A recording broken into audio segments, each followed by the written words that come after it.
ใจอ้ายแท้หนอสัญญาที่ด่านตมช่องเมฆว่ารอบ่มีค่าลางานเมื่อบานปากเสคราวนั้นนัดวันกลับมายิ่งเบาบนคนคอยสัญญาสิเป็นบ้าทำใจกระโดนพอได้ที่ถูกหัวใจเฮาไว้ด้วยกันสาวลาวข้ามมาทำงานที่ร้านอาหารได้เคียงไกลคือลืมไว้แท้ไปแล้วบ่แค่บ่โทรบ่ไลน์คิดฮอดโทรหาเป็นตาเหลือใจจะเคยผู้ใดตอบมา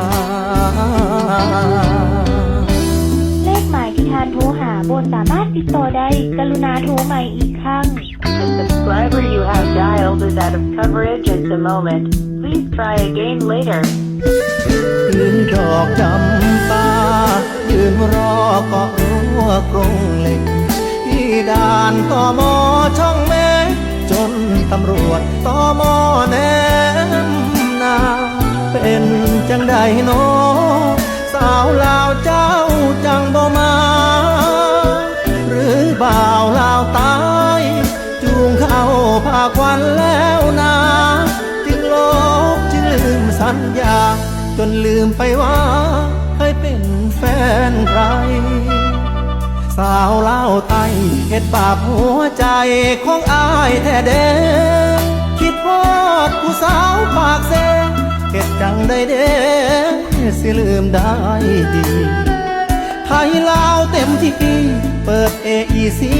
ติดต่อกันง่ายแต่เป็นยังสัญญาณหัวใจผู้สาวลาวใต้ยังให้อาย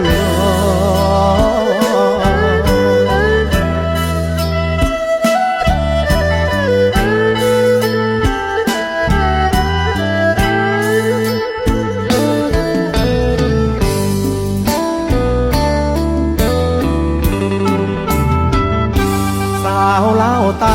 เฮ็ดบาปหัวใจของอ้ายแท้เด้คิดฮอดผู้สาวปากเซเฮ็ดจังได้เด้สิลืมได้ไทยลาวเต็มที่เปิด AEC ติดต่อกันง่ายแต่เป็นยังสัญญาณหัวใจผู้สาวลาวใต้